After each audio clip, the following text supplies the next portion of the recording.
On en vient à la DNH 148, lancement de l'élaboration du plan partenarial de gestion de la demande de logement social et d'information des demandeurs. La parole est d'abord à Éric Ellers, puis Émile Meunier et Mario Gonzalez pourra donner des éléments de réponse. Merci Monsieur le maire. Donc, nous n'avons pas d'opposition sur le principe du lancement de cette procédure qui, je crois en plus, est obligatoire. Je formulerai deux observations concernant les questions d'attribution de logements sociaux. La première, c'est d'insister sur les difficultés que rencontrent les personnes qui demandent des mutations. Nous avons des échos de nombreuses insatisfactions, de frustrations, particulièrement de la part de personnes qui demandent des surfaces plus petites et qui n'obtiennent pas satisfaction, qui se voient proposer des surfaces plus petites mais plus chères, ou mal situées, qui ne correspondent pas à leurs besoins. Le deuxième élément, c'est l'importance de l'information qui va découler de tout ce processus, un peu ce retour d'information envers les demandeurs de logements sociaux et puis envers les Parisiens sur les attributions, à travers des statistiques précises basées sur les critères d'attribution et sur les caractéristiques socio-économiques des bénéficiaires. Cela permettra également, je l'espère, de pouvoir clarifier un certain nombre des divergences que nous pouvons avoir à travers des données fiables, transparentes et partagées. Et le tout afin de susciter la confiance de nos concitoyens sur ce sujet très sensible. Enfin, pour terminer, un regret, je pense qu'il aurait été judicieux d'associer dans la démarche les élus qui le souhaitent aux travaux d'élaboration de ce plan. Je vous remercie. Merci. Émile Meunier. Merci Monsieur le maire. Cette délibération elle est très intéressante parce qu'en fait, comme vous l'avez dit, c'est une obligation légale de mettre en place pour toutes les communes et les EPCI ce plan qui permet de s'assurer que les demandeurs de logements sociaux soient le mieux traités possible et le plus efficacement possible. Ce plan doit comprendre 13 points. Et quand on regarde ces 13 points, on se rend compte qu'en fait, la ville de Paris, alors même qu'il n'y avait pas d'obligation légale, y répond déjà très largement, si ce n'est intégralement. Donc c'était aussi l'occasion pour moi de féliciter le travail de la majorité sur cette question de traitement des demandes de logements sociaux. Je vais prendre deux exemples qui sont les plus connus. C'est par exemple les points logement dans chaque mairie d'arrondissement. Ça, on l'a fait depuis très longtemps et c'est devenu une obligation légale. C'est-à-dire que la loi s'est inspirée de ce qu'on fait à Paris. L'autre point, c'est la cotation. Vous savez, on donne une note, si je puis dire, qui, en fonction de différents critères sociaux, si vous êtes par exemple à la rue, si vous avez été victime de violences, etc., pour pouvoir passer d'une manière objective une sélection. Et ben ça, la ville de Paris le fait depuis 2014, la loi maintenant va demander à tout le monde de le faire. C'est vraiment pour dire qu'on avait analysé ces problèmes, et pour cause, il y a tellement de demandeurs d'emploi et de logements dans la ville de Paris qu'en fait on a été les premiers à être en première ligne pour arriver à trouver les mécanismes pour rendre la chose la plus efficace et objective possible. Je dirais quand même que dans les perspectives d'amélioration, il y a effectivement cette question de la bourse d'échange de mutation. Il est trop dur encore aujourd'hui quand on veut passer d'un logement à l'autre. On pense aussi aux personnes retraitées ou d'ailleurs même pas retraités, mais leurs enfants sont partis, on a des chambres en plus, et en fait pour aller dans un logement plus petit, c'est quand même très difficile encore aujourd'hui, et c'est dommage parce que ça laisse 1-2 chambres comme ça qui auraient pu être utilisées par des personnes qui en ont besoin. Une fois qu'on a dit que la ville de Paris, et je pense que cette procédure va aussi permettre de tout remettre en cohérence, d'améliorer tel ou tel point, et je fais entièrement confiance à la fois Yann Brossa, Mario Gonzalez et les services pour y arriver. Une fois qu'on a dit ça, en fait, même si on traite de la meilleure façon possible les demandes de logement, on bute quand même sur un problème à Paris. C'est que vous avez plus de 200 000 demandeurs et puis on a très très très peu de logements à donner chaque année. Et donc comment on fait ? Il faut produire du logement social. Il faut en produire massivement. On a fait faire une étude qui dit que pour atteindre les 30% de logements sociaux en 2030, ce qui est un objectif qu'on s'est donné collectivement dans cette majorité, il faudrait produire plus de 9600 logements sociaux par an. Pour vous donner quand même une proportion, en termes de construction de logements, dans nos meilleures années, quand on avait des terrains pas possibles de 20 hectares avec des ZAC, des choses à faire incroyables, on arrivait péniblement à construire 4000 logements par an. Donc ça vous montre le gap de l'effort qu'il faut faire. Où est-ce qu'on va pouvoir faire cet effort? Dans la construction, bien évidemment. On va continuer à construire à Paris. Ce ne sera pas aussi facile qu'avant, il va falloir être plus intelligent, il va falloir y mettre de la technologie pour surélever par-ci, par-là, mais vous voyez bien qu'on ne sera jamais dans les proportions qu'il faut pouvoir atteindre pour pouvoir se respecter les objectifs qu'on s'est donnés. Et pourquoi on s'est donné ces objectifs? Pour loger les gens. Bon. Donc, il va falloir exploiter d'autres sources de production des logements sociaux. Nous, les écologistes, on dit depuis très longtemps, les deux grands piliers pour faire du logement social, à partir de maintenant, ça va être la transformation de bureaux en logements sociaux. Et là, on est très, très, très, très loin du compte. On est à peu près à 300, 400, je parle sous ton contrôle, Yann, par an. Donc, vous voyez, on n'est pas du tout sur ce qu'il faut faire. On a lancé une initiative qui s'appelle Réinventer Paris 3. Bon, ça produit un peu, mais pour vous donner un exemple, à Tati, finalement, il n'y a que 10% de logements sociaux sur toute la surface. Je pense qu'on a encore beaucoup de la coupe aux lèvres sur ce point-là. Donc nous, on a proposé un grand plan de transformation qui a été voté au Conseil de Paris par l'ensemble de la majorité. Et il va falloir investir massivement. L'autre, c'est évidemment la préemption. Et là aussi, on préempte. À Paris, on a 148 millions par an pour préempter. C'est, disons, 500 logements. Mais vous voyez, 500 logements par rapport aux 9600 qu'il faudrait faire chaque année. Donc là aussi, il va falloir massivement préempter, ça veut dire massivement mettre des fonds qui ne sont pas perdus, puisqu'on investit, après ça reste chez nous. Et en plus, on contrôle le prix du foncier, et donc on contrôle l'augmentation du prix de l'immobilier. Je dis ça pourquoi? Parce que c'est vraiment une aventure collective qu'on va devoir mener les années qui viennent, mais sur plusieurs mandats. J'ai comme précédent l'éradication de l'habitat insalubre à Paris. On a, depuis 2001, quasiment, évidemment, il y a encore par-ci par-là des poches, mais quasiment éradiquer l'habitat insalubre. Comment on a réussi à le faire? Une volonté politique, des moyens financiers, une administration et des services qui ont mis en place des techniques de l'ingénierie juridique, des organismes pour y arriver, et sur la durée, on a réglé quasiment la question. Et je dis que c'est ce même type de plan d'énergie, d'investissement qu'il va falloir mettre pour transformer massivement le logement privé ou le bureau en logements sociaux et atteindre nos objectifs. Je vous remercie.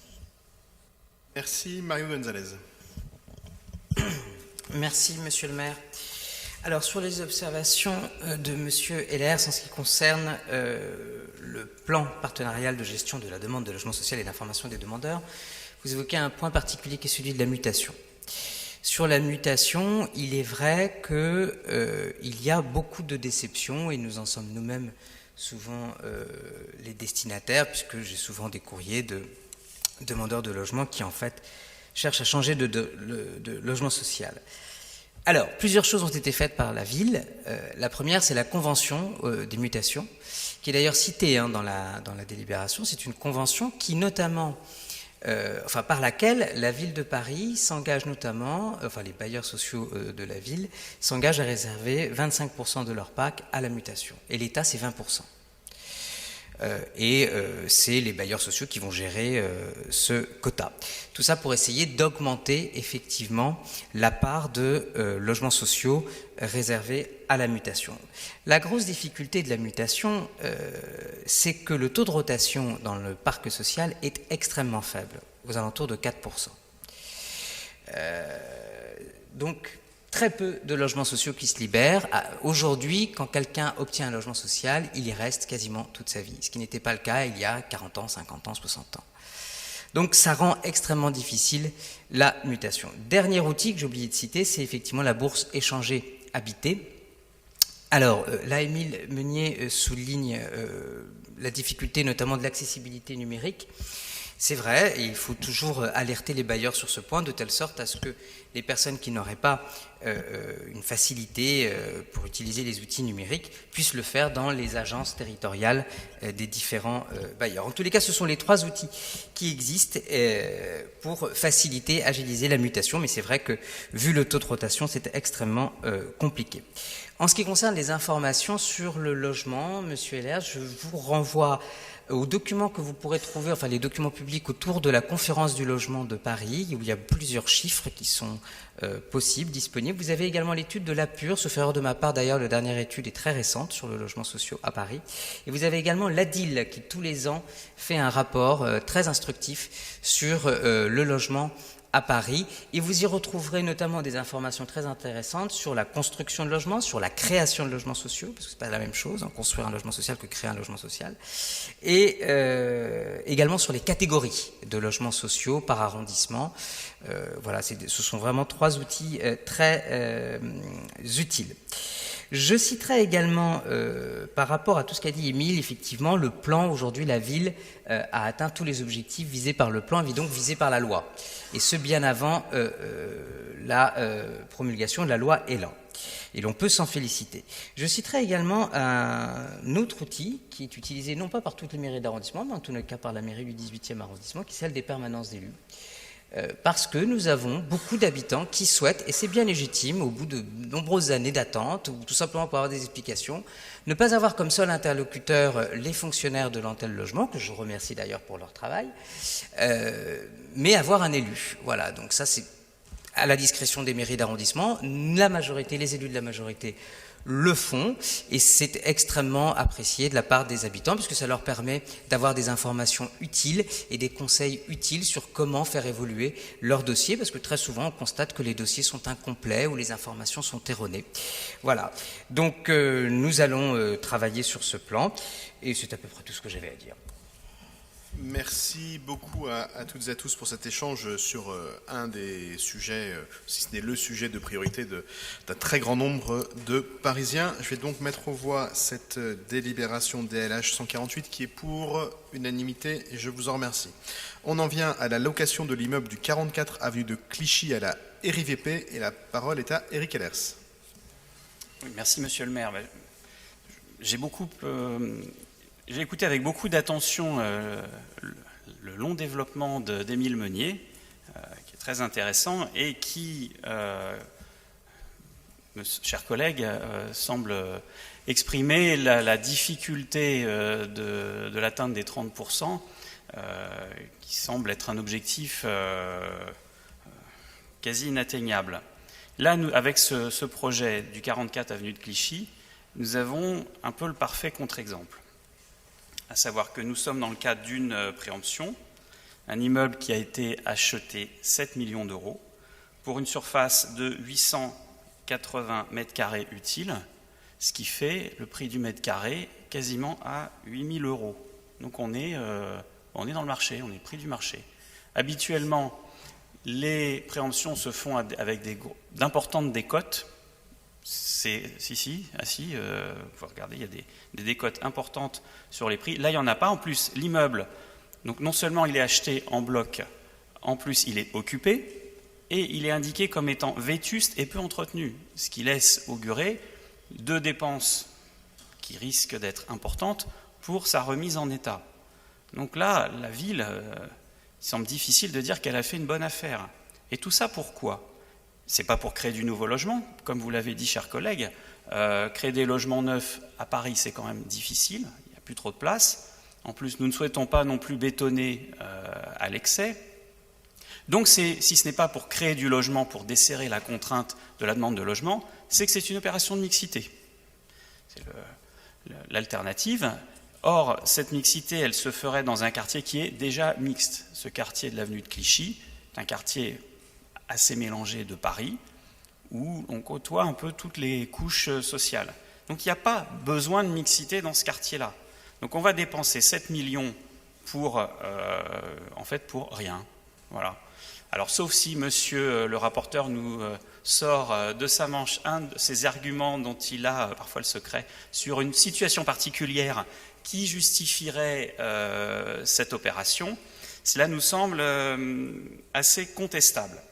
Sur ces 7 millions, la ville va en récupérer 2,6 millions de loyers capitalisés. Donc il y a 4,4 millions qui s'évaporent dans ce tour de passe-passe qui donne encore lieu à cette pratique que nous contestons du loyer capitalisé qui se fait au détriment des futurs Parisiens. Pour toutes ces raisons, nous voterons contre cette délibération. Merci. La parole est à Yann Brossa, puis Mario Gonzalez. Oui, quelques mots. J'imagine que Mario Gonzalez dira quelques mots aussi. Alors, j'essaye de comprendre. Vous dites, la ville rachète cet immeuble à 8 000 € du mètre carré. Or, c'est le prix de marché. C'est pas bien d'acheter au prix de marché. Bon, d'abord, la ville, quand elle procède à une préemption, rachète quasi systématiquement au prix de marché. Parce que si nous n'achetons pas au prix de marché, le propriétaire vendeur nous traîne devant le juge de l'expropriation et le juge de l'expropriation fixe un prix et ce prix, c'est le prix de marché. Et puis, votre argument, il est quand même un peu extraordinaire parce que soit nous achetons au prix de marché et vous nous dites que ça n'est pas une bonne affaire, soit nous achetons en dessous du prix et vous nous diriez que c'est honteux d'arnaquer ainsi le vendeur. Donc, au final, de toute façon, vous retournez systématiquement l'argument dans tous les sens pour expliquer qu'il ne faut jamais faire de logement social. En l'occurrence, nous appliquons la loi. Et la loi dit que lorsqu'on préempte, on préempte en fonction du prix de marché. Et en l'occurrence, c'est 8 000 € du mètre. Et vous nous dites que ça ne sert à rien. Mais comment pouvez-vous dire une chose pareille? Parce que vous n'envisagez jamais l'hypothèse de ce qui se serait passé si nous n'avions pas acheté. Qu'est-ce qui se passe si nous n'achetons pas? Il y a un nouveau propriétaire. Le propriétaire qui a acheté l'immeuble, il en fait quoi? Dans la plupart des cas, il procède à une vente à la découpe. Donc les locataires sont expulsés. Donc vous avez aujourd'hui des locataires modestes qui sont remplacés par soit des propriétaires qui auront acheté l'appartement beaucoup plus cher, soit des locataires parce qu'on aurait affaire à un propriétaire bailleur. Mais de toute façon, on aurait un remplacement des locataires. Donc vous ne pouvez pas dire qu'on le fait pour rien. On le fait précisément pour préserver la mixité du quartier. Et en l'occurrence d'ailleurs, on est en zone de déficit en logement social. Donc on coche en quelque sorte toutes les cases. Mais j'insiste là-dessus. Si nous n'achetons pas, il y a bien un autre propriétaire qui achète. Et ce propriétaire qui achète, il est là pour faire de l'argent. Et par ailleurs, en l'occurrence, c'est un immeuble qui est très vétuste et nous allons faire des travaux. S'il y a un nouveau propriétaire, vous n'avez aucune garantie que les travaux seront faits. Merci. Mario Gonzalez. Vous dites que vous attendez avec hâte à chaque fois les arguments éventuellement secrets que je pourrais avoir pour justifier la posture de la ville. Moi, c'est plutôt votre argumentation qui est de plus en plus alambiquée pour justifier le fait que vous êtes archi contre le logement social à Paris. Parce que là, on atteint des niveaux, effectivement, comme l'a dit Yann, assez sophistiqués, allons-nous dire. Je ne reviens pas sur tout ce qu'a dit Yann, j'insisterai sur deux éléments très importants. Vous évoquiez justement les informations au titre de l'attribution. Je vous renvoie au rapport de la PUR, je vous renvoie à la conférence du logement, je vous renvoie au site de la ville de Paris, où vous aurez notamment une carte, et notamment sur Paris Data, qui est la carte des zones déficitaires de logements sociaux. Et cette carte est celle qui permet légalement, qui justifie notamment, l'exercice du droit de préemption. Ce n'est pas le seul, naturellement. Et en tous les cas, c'est celui qui guide la politique de la ville en matière de préemption. Donc, quand il y a une zone déficitaire en logement social, on considère qu'il est utile, enfin c'est l'une des raisons, entre autres, d'acquérir. Ce qui ne sera pas forcément le même arbitrage si on n'en est pas en zone déficitaire. Bien, donc ça c'est la première raison. La deuxième raison, c'est Yann qui l'a dit, c'est qu'on est dans un immeuble vétuste. Et l'immeuble vétuste avec des locataires en plus, parce que là il y avait 7 logements qui sont occupés. Donc effectivement, la préemption, ce qu'elle permet, c'est aussi la réhabilitation. La réhabilitation et très souvent l'intégration des occupants dans le parc social, parce que très souvent, ils ne dépassent pas les plafonds prévus pour l'attribution de logements sociaux. Voilà, je ne reviens pas sur les autres éléments, si ce n'est que vous avez encore critiqué les loyers capitalisés. Je vous renvoie au précédent compte rendu des différents CA. la réponse est toujours la même, mais au final, toujours sur ces loyers capitalisés, là aussi, ça fait 2 ans que cette mandature a commencé. Vous critiquez systématiquement les loyers capitalisés, qui est un mode de financement pour la préemption, pour l'acquisition de logements sociaux, mais vous ne proposez aucune alternative. Donc, soit vous ne réfléchissez pas aux alternatives, soit que vous n'avez pas envie de réfléchir aux alternatives possibles de financement pour une simple et bonne raison, et j'en finirai par là, c'est que vous ne voulez pas plus de logement social à Paris. Merci beaucoup. C'est vrai que ce n'est pas des explications qui sortent d'un chapeau, c'est le fruit d'un travail. Et entre la mairie d'arrondissement et l'hôtel de ville, évidemment, nous discutons de l'ensemble de ces sujets, ce qui nous amène en général à proposer avec la ville de Paris des délibérations qui nous apparaissent comme sensées. On essaye d'éviter de faire des choses insensées, et donc si vous lisez une délibération et avez le sentiment que quelque chose d'insensé serait dedans, en général, c'est plus la lecture qui a été déficitaire que la délibération, mais ça peut toujours arriver. Et donc je mets aux voix la DLH 153 qui va nous permettre de garantir à des habitants du 18e de pouvoir rester des locataires dans leur immeuble chez eux. Qui est pour, qui est contre, qui s'abstient, elle est adoptée.